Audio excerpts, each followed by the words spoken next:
النعمة وله الفضل حسن صلوات الله البر الرحيم والملائكة المقربين على سيدنا محمد الأمين وعلى آله وصحبه الطيبين الطاهرين رب اشرح لي صدري ويسر لي أمري وثبتني على الإيمان اللهم لا سهل إلا ما جعلته سهلا وأنت يا حي يا قيوم تجعل الحزن إذا شئت سهلا اللهم ارزقنا الإخلاص في النية والقول والعمل ونعوذ بك من حال أهل النار أما بعد.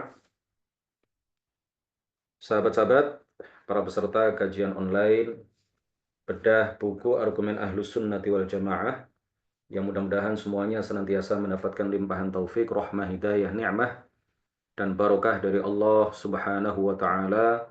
Alhamdulillah, pada malam hari ini kita masih diberi kekuatan, diberi kemampuan, diberi kemudahan oleh Allah Subhanahu wa taala untuk hadir di majelis ilmu, majelis yang penuh barokah, majelis yang apabila kita hadir di dalamnya, maka Allah akan memberikan balasan pahala yang agung kepada kita semuanya. Salawat serta salam mudah-mudahan senantiasa tercurahkan kepada junjungan kita Nabi Agung Muhammad Sallallahu Alaihi Wasallam. Kita lakukan seluruh perintahnya, kita tinggalkan seluruh larangannya. Mudah-mudahan dengan itu kita kelak di akhirat akan mendapatkan syafaat dari beliau Sallallahu Alaihi Wasallam. Alhamdulillah, beliaulah yang mengajarkan kepada kita satu-satunya agama yang hak, satu-satunya agama yang benar, satu-satunya agama yang lurus, agama seluruh nabi, agama yang diridhai oleh Allah Subhanahu wa taala. Mudah-mudahan dengan barokah ngaji pada malam hari ini kita akan diberi anugerah husnul khatimah ketika kita sudah meninggalkan dunia yang sementara ini. Hadirin hadirat yang mudah-mudahan semuanya dirahmati oleh Allah Subhanahu wa taala. Dibuka halaman 1. Ini masih proses editing ya, belum dicetak ulang. Halaman 1. Jadi yang ingin beli buku mohon bersabar, mudah-mudahan tidak lama lagi buku ini akan dicetak ulang. Pendahuluan ijtihad dan taklid. Ijtihad dan taklid. Dalam pembukaan ini, dalam pendahuluan buku ini, kita akan diperkenalkan dengan istilah ijtihad dan taklid. Apa itu ijtihad? Apa syarat-syarat seorang mujtahid, orang yang ahli dalam berijtihad? Kalau tidak memenuhi syarat-syarat itu, konsekuensinya akan seperti apa? Kalau memenuhi syarat-syaratnya, maka konsekuensinya akan seperti apa? Ini insya Allah akan kita bahas pada pertemuan ini, pertemuan kesekian ini. Dan sangat penting apa yang kita kaji ini untuk kita pahami bersama, untuk memberikan gambaran yang jelas bahwa tidak setiap orang itu mampu berijtihad. Tidak setiap sahabat, tidak semua sahabat mencapai derajat sebagai seorang mujtahid yang bisa menggali hukum langsung dari sumbernya, langsung dari Al-Quran dan hadis. Sebagian sahabat, kemampuan mereka hanya meriwayatkan hadis, meriwayatkan Al-Quran kepada generasi setelahnya, menyampaikan Al-Quran kepada generasi setelahnya, tanpa mereka bisa menggali hukum yang terkandung di dalamnya. Begitu juga terkait dengan hadis, sebagian sahabat, bahkan sebagian besar sahabat itu tidak semuanya memahami dengan pemahaman yang luas terhadap hadis yang diriwayatkan. Sebagian sahabat itu kemampuannya hanya meriwayatkan. Justru generasi tabi'in yang menerima riwayat hadis itu adalah ya terkadang merekalah yang memiliki kemampuan untuk menggali hukum-hukum yang terdapat di dalam hadis yang diriwayatkan oleh sahabat tersebut. Ijtihad adalah mengeluarkan atau menggali hukum-hukum yang tidak terdapat teks Al-Quran dan Sunnah yang jelas tentangnya. Jadi wilayah ijtihad itu adalah wilayah teks Al-Quran yang maknanya belum jelas atau memiliki beberapa makna. Inilah wilayah ijtihad. Jadi kalau ada teks Al-Quran yang maknanya sangat jelas, ada teks hadis yang maknanya sangat jelas, maka ini bukan termasuk wilayah yang diijtihadi oleh para ulama. Makanya sebagian ulama mengatakan idza ja'al khabaru irtafa'an nadhar. Idza ja'al khabar irtafa'an nadhar. Jika telah ada teks Al-Qur'an dan hadis yang jelas tentang masalah tertentu, maka tidak berlaku lagi ijtihad. Islam sebagai satu-satunya agama yang benar. Inna dina indallahil Islam. Wa man yabtaghi ghairal islami dinan falan yuqbala minh wa huwa fil akhirati minal khasirin. Terkait dengan kebenaran Islam satu-satunya. Selain Islam maka tidak benar. Hanya Islam yang diridhoi oleh Allah. Sedangkan selain Islam tidak diridhoi oleh Allah, maka ini adalah sesuatu yang telah dijelaskan secara terang benderang di dalam Al-Quran. Oleh karena itu nggak boleh ada seseorang yang mengatasnamakan ijtihad, lalu dia mengatakan bahwa Islam ini perlu ditinjau ulang. Saya berijtihad, ya. Misalkan ada orang mengatakan seperti itu. Saya berijtihad bahwa semua agama itu sama saja. Kita tidak wajib memeluk agama Islam. Nah, apa yang disebut sebagai ijtihad seperti ini, maka ini adalah ijtihad abal-abal. Ini adalah ijtihad yang menyalahi teks Al-Quran atau nas Al-Quran yang begitu sharih, begitu terang benderang menyatakan bahwa satu-satunya agama yang benar dan diridhoi oleh Allah Subhanahu wa taala hanyalah Islam. Jadi wilayah ijtihad itu adalah seputar nas Al-Quran dan hadis yang secara pemaknaan itu belum sharih, tidak jelas. Masih memungkinkan ruang penafsiran. Makanya kemudian ada perbedaan pendapat di kalangan para ulama apakah menyentuh perempuan yang bukan mahram, menyentuh perempuan ajnabiyah. Laki-laki menyentuh perempuan ajnabiyah. Bukan mahramnya, bukan budak perempuannya.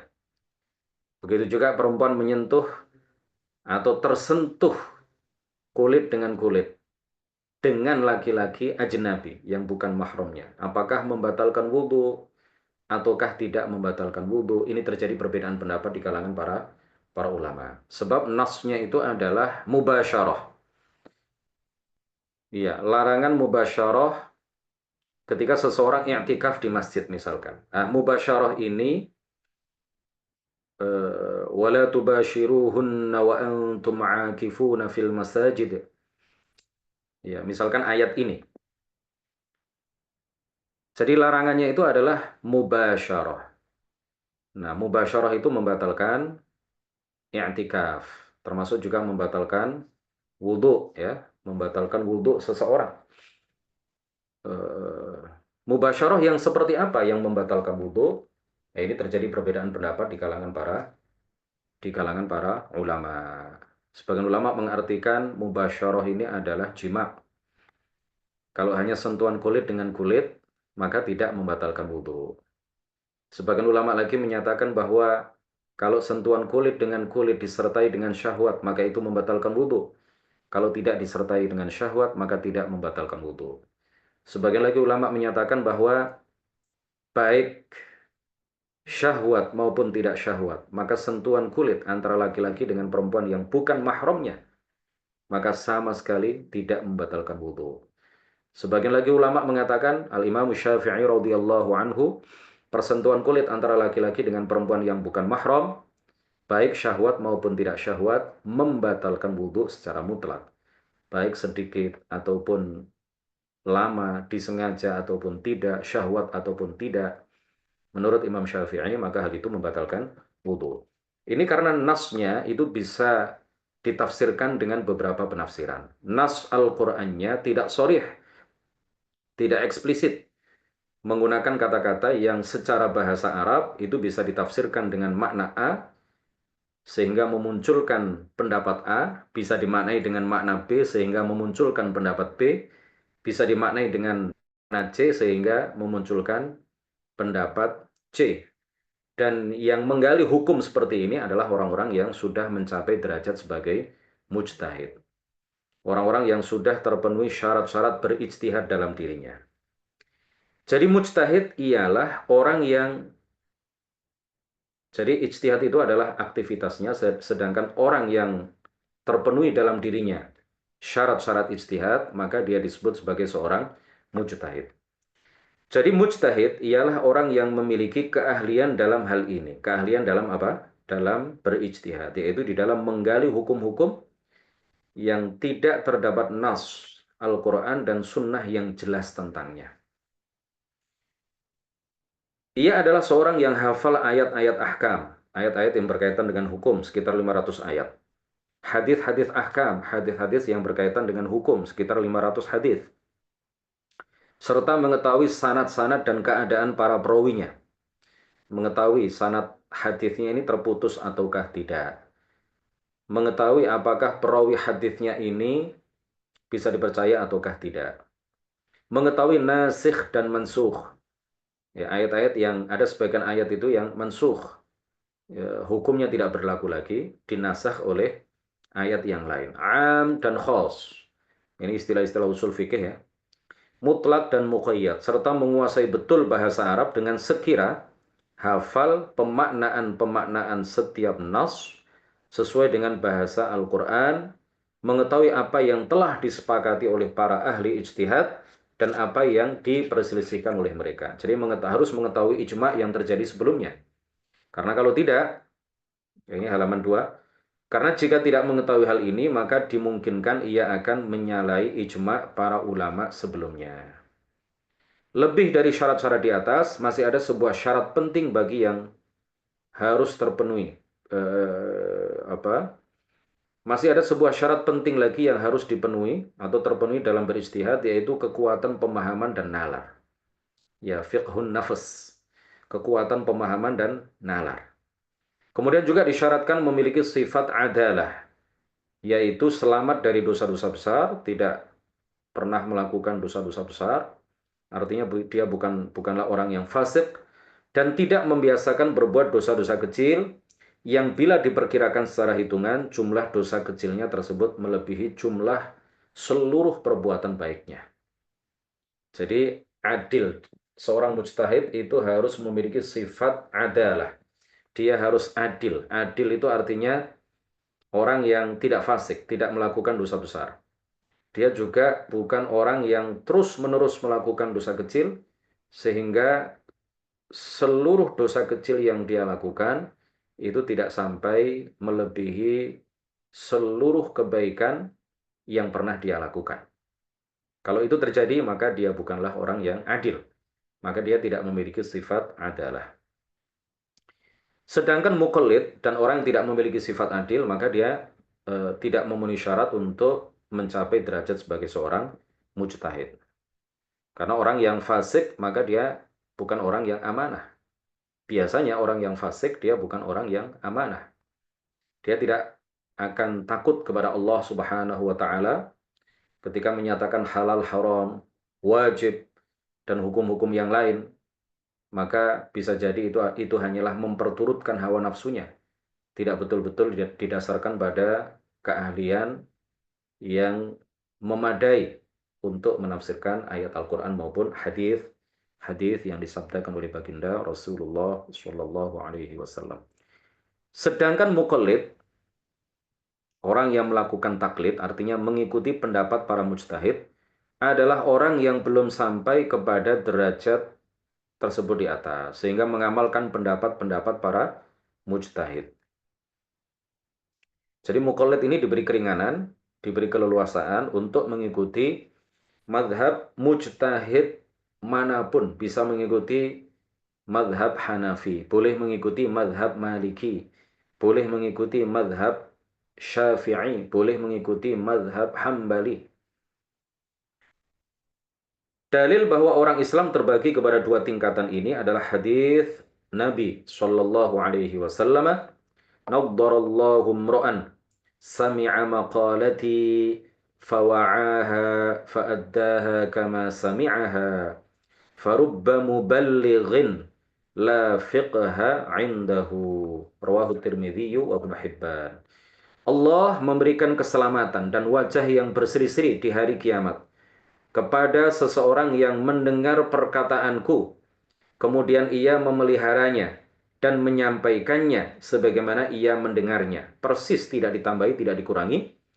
Betapa banyak orang yang menyampaikan tapi tidak memiliki pemahaman terhadapnya. Ya, bukti terdapat pada lafadz farubba muballighin la fiqha 'indahu. Betapa banyak orang yang menyampaikan hadis tetapi tidak memiliki pemahaman terhadapnya. Jadi tugasnya hanya meriwayatkan. Posisinya ya kemampuannya hanya meriwayatkan, bukan untuk menjelaskan kandungan dari hadis tersebut. Ini membuktikan bahwa ada yang disebut dengan muqallid, ya, dalam tingkatan kemampuan manusia, apakah bisa berijtihad ataukah tidak.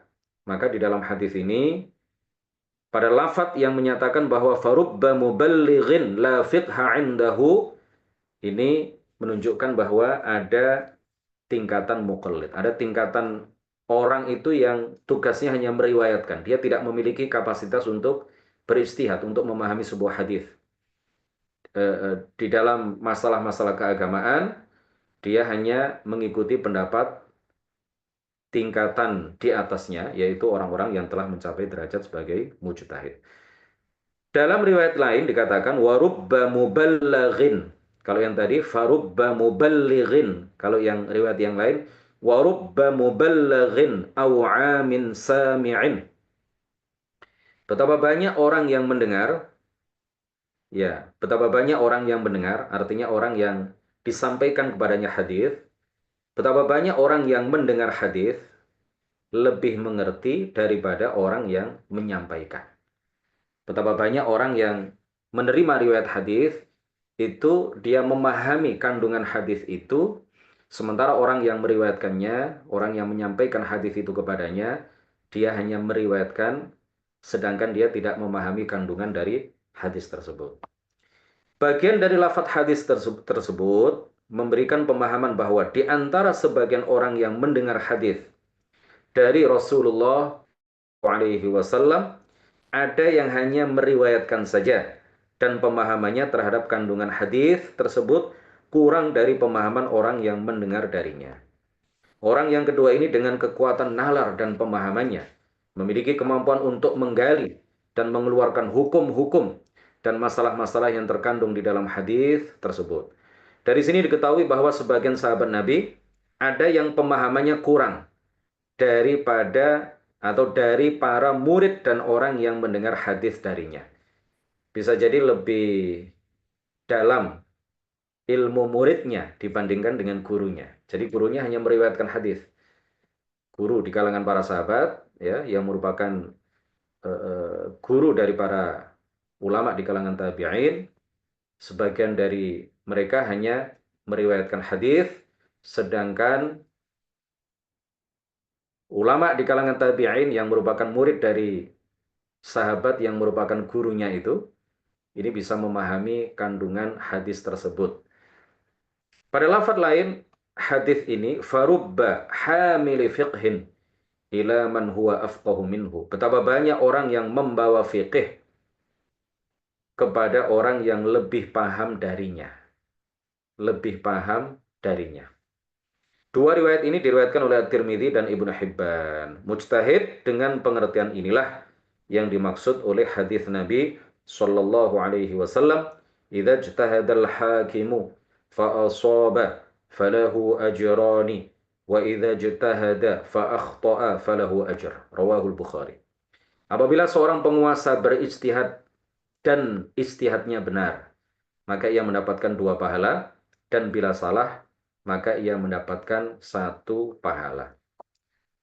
Jadi kita jangan sok-sokan menjadi orang yang seakan-akan punya kapasitas untuk berijtihad, kemudian mengatakan dengan santainya, saya berijtihad, kalau benar maka saya dapat 2 pahala. Kalau saya salah maka hanya dapat 1 pahala.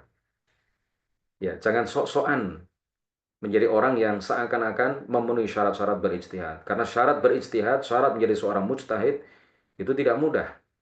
Yang kami sebutkan tadi, yang kita baca di halaman 1 tadi, ini semuanya adalah syarat-syarat halaman 1 dan bagian awal dari halaman 2. Itu semuanya adalah syarat-syarat yang harus dipenuhi oleh seseorang yang telah dikatakan sebagai orang-orang yang mencapai derajat sebagai mujtahid. Sedangkan orang yang belum mencapai derajat sebagai mujtahid, kemudian dia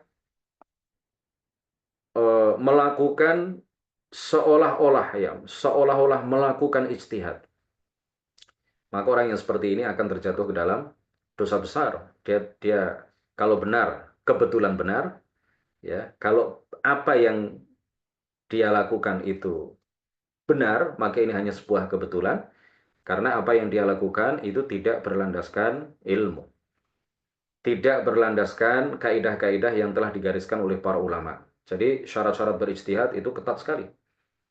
Jadi kalau ada orang yang awam, ya, hanya tahu, hanya khatam jurumiyah, kemudian khatam tafsir Al-Jalalain misalkan, tafsir kecil, kemudian khatam kitab Shoroh misalkan Al-Kailani, ya, kemudian dia sudah merasa dirinya sebagai orang yang bisa menggali hukum dari Al-Quran dan hadis. Nah, ini adalah orang yang keblinger, ya. Kata orang Jawa, orang yang seperti ini adalah orang yang keblinger. Kalau dia berusaha untuk menggali hukum-hukum dari Al-Quran, kalau benar apa yang dia lakukan, maka itu hanya sebuah kebetulan. Baginda Rasulullah Shallallahu Alaihi Wasallam mengatakan, "Man afta bi ghairi ilmin, la'anathu malaikatus sama'i wal ard." Barang siapa yang berfatwa tanpa ilmu, barang siapa yang berupaya menggali hukum dari Al-Quran dan hadis tanpa dilandaskan pada ilmu, maka dia akan dilaknat oleh malaikat langit dan malaikat bumi. Jadi, al-fatwa bi ghairi ilmin ini adalah salah satu dosa yang dikategorikan sebagai dosa besar. Dalam hadis ini disebutkan, dalam hadis tadi, idza ijtahadal hakimu fa asaba, dan seterusnya. Dalam hadis ini disebutkan penguasa atau al-hakim secara khusus karena ia lebih membutuhkan kepada aktivitas ijtihad dari yang lainnya. Di kalangan para ulama salaf terdapat para mujtahid yang sekaligus penguasa, seperti para khalifah yang 6. Abu Bakar, Umar, Utsman, Ali, kemudian Al-Hasan ibnu Ali sempat menjadi khalifah, kemudian Umar ibnu Abdul Aziz. Ya, 6 khalifah yang rasyid, ya, 6 khalifah yang rasyidin. Di samping 4 al-khulafa ar-rasyidun, ada 2 lagi yang dikategorikan para ulama sebagai khalifah yang rasyid, yaitu Sayyiduna Al-Hasan ibnu Ali ibnu Abi Thalib dan Sayyiduna Umar ibnu Abdul Aziz. Kemudian juga ada Shuraih Al-Qadhi dan lainnya. Penguasa atau al-hakim yang dimaksud dalam hadis tersebut adalah penguasa yang telah memenuhi syarat-syarat untuk berijtihad. Al-Imam An-Nawawi, Muhyiddin Ibnu Syaraf An-Nawawi, yang makamnya ada di Damaskus, Syria, ketika menjelaskan hadis Amr bin al-As, menegaskan, saya baca teks Arabnya, qauluhu sallallahu alaihi wasallam, idza hakamal hakimu fajtahada thumma asaba falahu ajrani wa idza hakama fajtahada thumma akhta'a falahu ajr. قال العلماء أجمع المسلمون على أن هذا الحديث في حاكم عالم أهل للحكم فإن أصاب فله أجران، أجر باجتهاده وأجر بإصابته، وإن أخطأ فله أجر باجتهاده. وفي الحديث محذوف تقديره إذا أراد الحاكم فاجتهد. قالوا فأما من ليس بأهل للحكم فلا يحل له الحكم، فإن حكم فلا أجر له بل هو آثم ولا ينفذ حكمه سواء وافق الحق أم لا، لأن إصابته اتفاقية laysat sadiratan an aslin syar'iyyin fahuwa 'asin fi jami'i ahkamihi sawa'un wafaqa as-sawaba am la wa hiya mardudatun kulluha wa la yu'dharu fi syai'in min dhalika wa qad jaa'a fil hadithi fi sunan al-qudatu thalatha qadin fil jannah wa ithnani fin nar qadin 'arafa al-haqqa faqada bihi fahuwa fil jannah wa qadin 'arafa al-haqqa faqada bi khilafihi fahuwa fin nari wa qadin qada 'ala jahlin fahuwa fin nar. Terjemahannya, sabda Nabi Shallallahu Alaihi Wasallam, "Idza hakamal hakimu" dan seterusnya. Para ulama mengatakan umat Islam telah menyepakati bahwa hadis ini berlaku bagi penguasa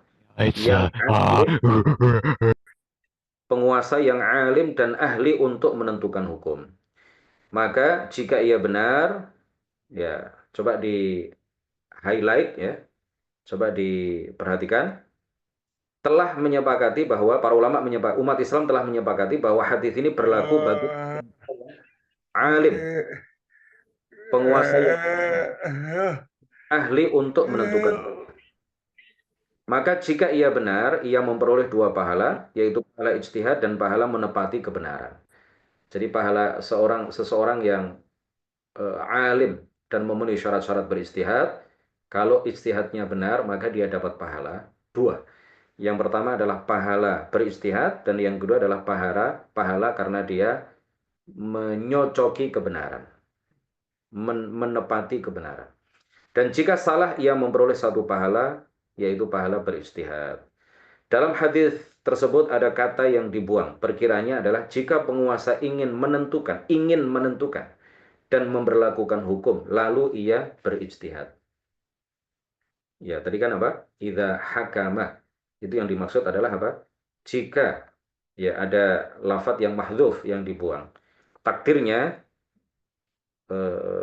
kira-kiranya ya lafadz yang dibuang itu adalah jika penguasa itu ingin menentukan dan memberlakukan hukum, lalu ia berijtihad.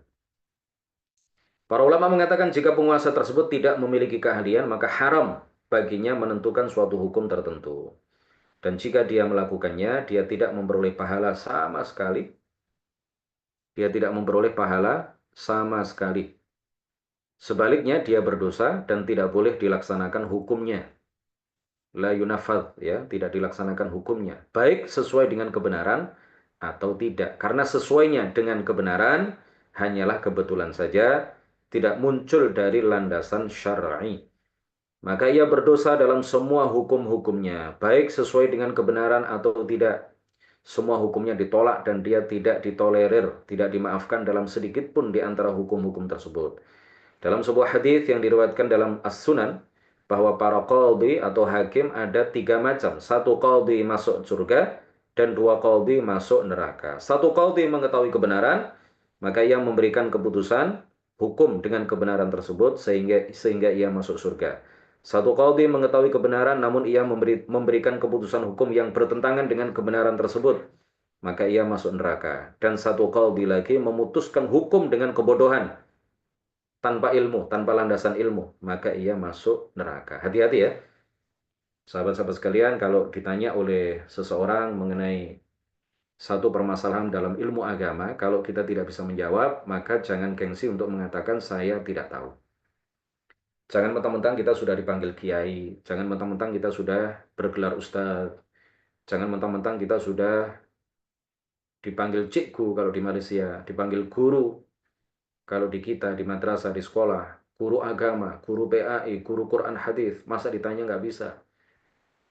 Jangan karena seperti itu kemudian kita gengsi mengatakan saya tidak tahu. Apabila kita ditanya mengenai satu permasalahan dalam agama yang memang kita tidak tahu. Baginda Rasulullah Shallallahu Alaihi Wasallam memberikan keteladanan kepada kita bahwa suatu ketika beliau ditanya oleh seseorang, ma khairu biqa'il ardi wa ma syarruha. Bagian bumi manakah wahai Rasulullah yang paling mulia dan bagian bumi manakah yang paling buruk? Rasulullah kemudian mengatakan la adri as'alu akhi Jibril. Rasulullah mengatakan saya tidak tahu, saya akan bertanya kepada Jibril. Ketika Jibril ditanya oleh baginda Rasul, Jibril pun menjawab, La adri as'alu rabbal izzati. Saya tidak tahu, saya akan bertanya kepada Allah. Tidak lama setelah itu turun wahyu dari Allah yang dibawa oleh malaikat Jibril disampaikan kepada Nabi Muhammad. Kemudian oleh Nabi Muhammad disampaikan wahyu itu kepada penanya tadi.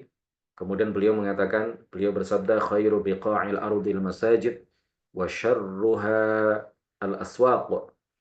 Sebaik-baik tempat di muka bumi ini adalah masjid dan seburuk-buruk tempat di atas muka bumi ini adalah pasar. Al-Imam Malik radhiyallahu anhu, Imamu Daril Hijrah. Gelar beliau adalah Imamu Daril Hijrah. Eh, Pimpinan para ulama di Madinah. Suatu ketika beliau menerima tamu dari jauh, ya, dari daerah, bukan dari Madinah, dari luar Madinah, membawa 48 daftar pertanyaan titipan orang-orang dari daerahnya. Yang dijawab oleh Imam Malik dalam satu riwayat, beliau hanya menjawab 6. 42 sisanya beliau mengatakan la adri, la adri, la adri, la adri. Lalu orang yang bertamu tersebut mengatakan, apa yang akan aku katakan kepada orang-orang yang menitipkan daftar pertanyaan ini kepada saya untuk aku tanyakan kepada panjenengan wahai imam. Imam Malik kemudian mengatakan, "Qul lahum sa'altu Malikan faqala la adri." Katakan kepada mereka, aku telah menanyakan daftar pertanyaan-pertanyaan ini kepada Imam Malik dan beliau mengatakan, saya tidak tahu. Beliau sama sekali tidak gengsi untuk mengatakan, saya tidak tahu. Padahal gelar beliau adalah Imamu Daril Hijrah, pimpinan para ulama Madinah. Ya, kota suci Madinah. Beliau adalah pimpinan para ulama. Gurunya Imam Syafi'i radhiyallahu anhu.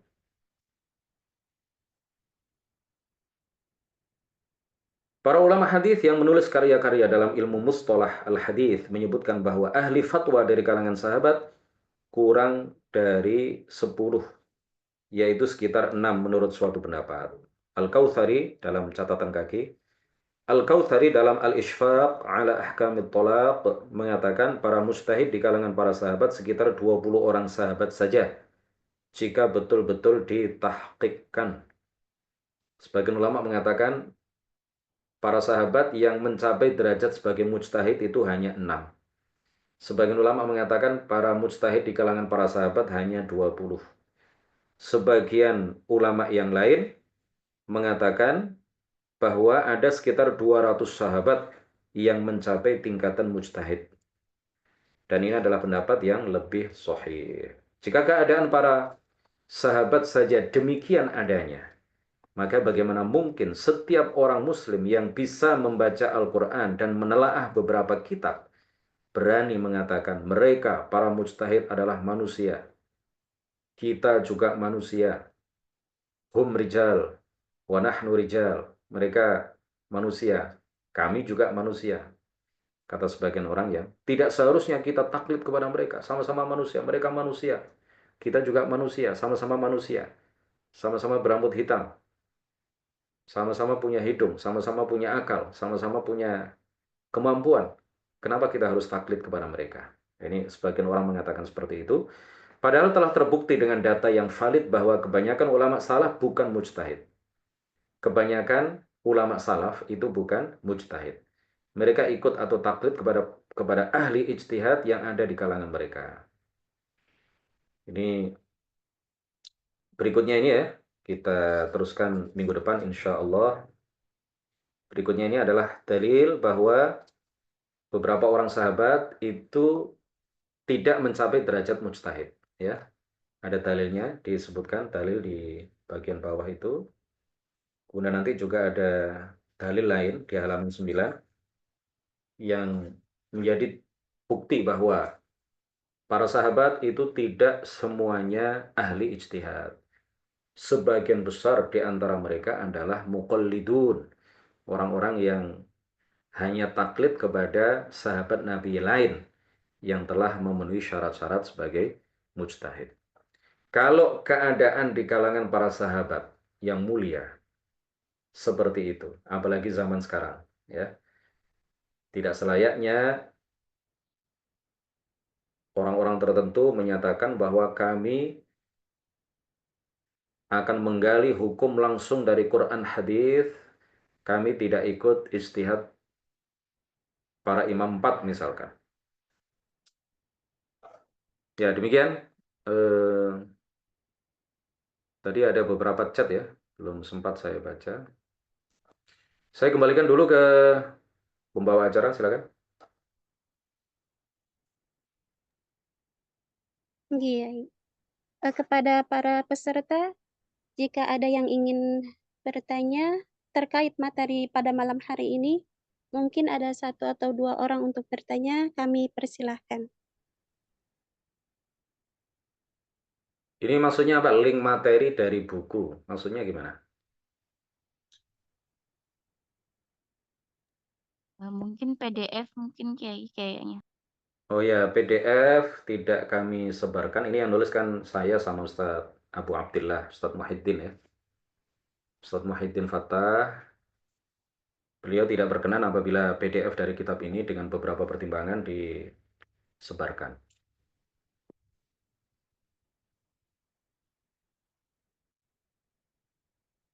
Nanti tema berikutnya mungkin ya akan saya tampilkan slide apa namanya, slide-slide-nya saja, slide-slide PDF-nya, slide tapi berupa PDF ya, apa namanya, PowerPoint, PPT ya, supaya kita lebih, yang belum punya kitab, yang belum punya buku, supaya bisa mengikuti kajian ini dengan insya Allah dengan lebih intensif, lebih bisa dipahami. Insya Allah, mudah-mudahan Rabu depan tidak ada halangan lagi ya. Beberapa kali ada halangan sinyal dan kendala-kendala yang lain. Alhamdulillah malam ini kita bisa terlaksana kajian bedah buku ini. Bisa didapatkan di Shopee ya, tapi sekarang masih habis ya. Yang cetakan kemarin ada nyetak berapa itu? Cetakan cetakan kesekian kemarin ya, berapa ratus sudah habis. Ini untuk nyetak lagi masih nunggu beberapa hal ya. Insya Allah tidak lama lagi akan kita cetak lagi. Mudah-mudahan di Ramadan ini bisa tercetak. Nanti akan kita umumkan dan akan kita ada teman-teman itu yang jual buku ini di Shopee, insya Allah. Cukup, kalau tidak ada pertanyaan kita akhiri. Barakallahu fikum, subhanakallahumma bihamdik.